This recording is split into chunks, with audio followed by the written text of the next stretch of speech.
Eu tenho feito várias lives também com pesquisadores, estudiosos da área de teologia e me falaram que outubro ia ser bem pesado. E a gente nem acabou outubro ainda, né? Não, Qual não que é a acabou. ligação de outubro e esse fato, ô Daniel? A Irmandade, quer dizer, os grupos satânicos aí, que estão se moderando pelo mundo aí, que preparam plataformas para a ordem, tantas outras coisas, controle populacional, eles tinham como alvo, né, 2023 é um alvo muito importante. E a partir da festa da primavera de 2023, que foi 23 de setembro, né, começou a acontecer uma série de coisas, tendo um platô no mês de outubro, onde eles pretendem fazer uma grande reunião, né, de grupos que adoram ao diabo, e fazer um grande ritual, independente do fuso horário, em qualquer ponto do globo.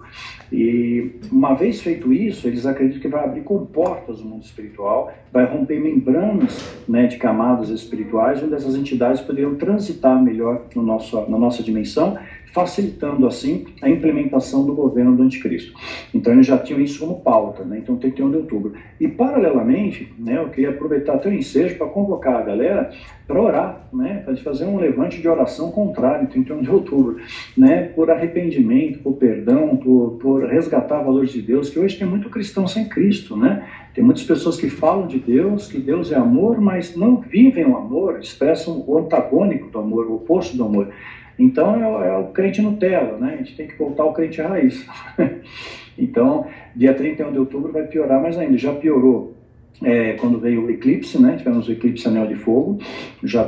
Teve um filme que passou, acho que em 2002, que falava que quem olhasse para o eclipse estava falando já, esse filme de 2002 falava de um eclipse que ia ocorrer em outubro de 2023, e dizia que quem olhasse para o eclipse ia morrer em 7 dias. Isso era a historinha do filme. Mas fazendo uma analogia, né, talvez esses 7 dias se reportam a 7 anos, né, porque nós temos a Agenda 2030, vai dar 7 anos certinho aí depois. Então eu vejo muitas coisas concatenando, né, corroborando aí para o final dos tempos, que eu creio que nós estamos não mais no princípio das dores, mas bem adiantado nelas. Talvez temos mais uns meses de dores aí para entrar na tribulação, como possibilidade pautada na observação dos sinais. Nessa matemática simples que você fez agora, 2023 para 2030, 7 anos, essa associação com os filmes de Hollywood, né, que são muito bem produzidos, e arrisca esse roteiro, e até 2030 para ser implantada esse novo roteiro mundial, né? Exato. A gente vai ter que partir daqui, né? Tem que partir daqui. É necessário o caos para que alguém venha estabelecer a ordem. Então é importante que o caos ocorra, isso já é planejamento, eu já tenho falado isso várias vezes, exaustivamente, podcast, em vídeo, entrevista. Até uma frase de Rockefeller. Rockefeller chegou a falar: o mundo só vai aceitar uma nova ordem quando estiver no meio do caos. Aí as pessoas aceitam tudo, né? Então essa guerra já está tendo desdobramentos no petróleo, vai ter desdobramentos ainda maiores na economia, no abastecimento. A gente vê a China e a Rússia meio não tomando partido, mas sendo a favor do grupo terrorista do Hamas. O Brasil está neutro, o Brasil não considera o Hamas como terrorista. Então, e vejo manifestações no mundo inteiro, né, pró-Palestina e tudo mais, de grupos extremistas, pontuando que a nossa luta não é contra o palestino, contra o muçulmano, mas eu vejo essas manifestações extremistas pelo mundo. Eu recebo muitas mensagens. Recebi esses dias de uma moça que está na Alemanha, uma brasileira. Ela falou que ficou assustada de ver a situação de lá. Inclusive, lá teve um aeroporto fechado por ameaça de atentado. E ela falou: eu fico assustada de ver os judeus acuados aqui por esses grupos extremistas. Ela estava pregando na igreja dela, cristã, e passaram na frente e começaram a perturbar o culto religioso. Então, ela começa a ter receio. Ela falou: puxa vida, isso daí pode desdobrar para uma perseguição aos cristãos, né? Porque agora nós estamos vendo países, deixa eu ver aqui, acho que eu anotei aqui, a Suécia autorizou a queima de livros sagrados, livros tanto de judeus quanto de cristãos. Já tinham queimado antes o Alcorão, né, não fizeram nada, e agora eles estão autorizando, legitimando a queima de livros judeus e livros cristãos. Na Suécia? Está vendo? Na Suécia. Isso é uma matéria há pouco tempo, eu vou postar até a fonte da matéria nas minhas redes sociais em breve. Então, é uma coisa assustadora, né? Tanto a Rússia quanto a China, e agora o Irã também, né? O Irã já se coloca como uma forte potencial ameaça a Israel, está ameaçando entrar na guerra também. Então, eu vejo esse cenário se moldurando, isso aí tende a se alastrar mais, não vai ficar concentrado só em Israel. E o Hezbollah está entrando em cena também. Está entrando em cena. Tá tudo muito rápido, né? Ele é muito forte. O Hezbollah é um grupo muito mais bem armado, tem mais de 100 mil mísseis, muito mais organizado, tem mais orçamento, mais financiamento, e tem mais homens preparados para isso. Tanto é que eles entraram, né, pelo Líbano e atacaram uma base militar israelense e sabiam exatamente onde estava a porta que estava destrancada. Quer dizer, eles tinham um mapa do negócio. Como é que eles têm um mapa do negócio, né? Tinha um mapa certinho, entraram, atacaram e mataram soldados ali. Então, é bem complicado. Israel administrar duas frentes aí, ainda mais com uma possibilidade de ameaça do Irã. Só os Estados Unidos estão se manifestando um pouquinho mais aí. Tivemos aí o término da Segunda Grande Guerra, aí cerca de 1945, 47, onde o povo judeu, todos nós sabemos o que aconteceu, não é verdade? E o que está me espantando é que nas redes sociais, depois desse acontecimento, que o meu avô estava lá na guerra, né, a gente passou por isso, essa geração está começando a se levantar agora. A mesma coisa que foi feita na Segunda Grande G está acontecendo agora, essa repulsa ao povo judeu, né? Pelo menos parte aí da população gritando, vai embora, some daqui. O que acontece com a memória? Porque você nem pode falar nada lá do bigodinho, que você já era, né? Não, já não pode. Não pode. Porque agora está acontecendo isso e o pessoal não reconhece. Qual que é a base para a gente esquecer, esse pessoal esquecer isso tão rapidamente? E a grande mídia também não falar nada a respeito disso. Eu acho que, em parte, eu vejo, isso eu estou testando como medidor o que escrevem para mim, que tem brasileiros no mundo inteiro.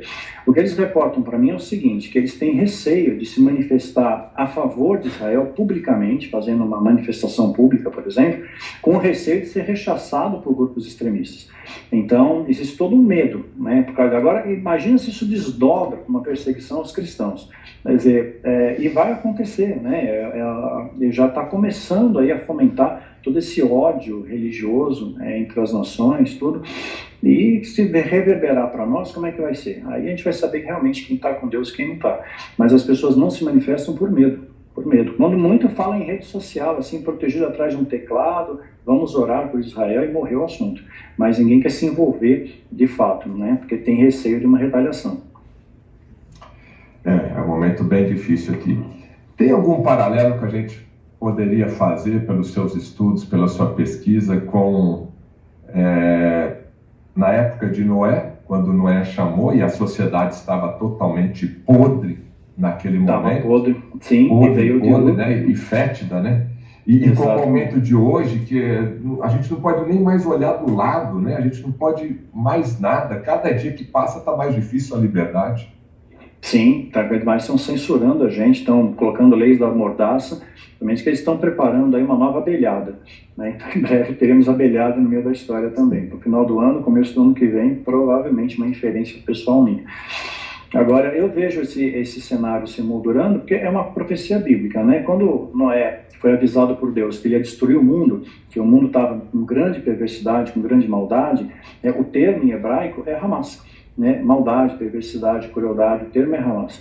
Então havia muita Hamas no mundo, então Deus mandou destruir, mas Deus avisou Noé com antecedência. Noé pregou por mais de 100 anos, levou 100 anos para a construção da arca. Noé aparece com 500 anos na Bíblia e com 600 ele entra na arca. Por inferência, a arca pode ter levado cerca de 100 anos para ser construída, e aí não foi só Noé, Enoque pregou também, e as pessoas não ouviram, simplesmente não ouviram, deram de ombros. E hoje eu fico alarmado quando a gente procura anunciar a verdade num sistema culturado pela mentira. Você é muito rechaçado, muito apedrejado, toma pedra pra caramba, né, por falar a verdade. Então eu já pago o preço por ser cristão, né? Então se der uma perseguição não vai mudar muita coisa para mim não, né? Porque eu já sou perseguido pelos próprios cristãos. Então é um grande paradoxo, é o cristão sem Cristo, né?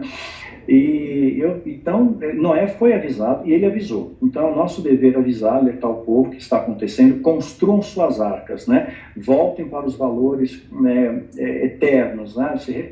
Peça perdão para Deus, se reconcilia com Deus, se alinha com Deus. Isso que eu tenho procurado falar, volta para essa arca, renova sua aliança com Deus, porque vai vir a chuva, vai vir a tempestade, vai ser complicado. E Deus avisou Noé 7 dias antes ainda de cair o dilúvio. Então, Deus sempre avisa os seus filhos o que ele vai fazer. Amós 3,7 fala sobre isso também.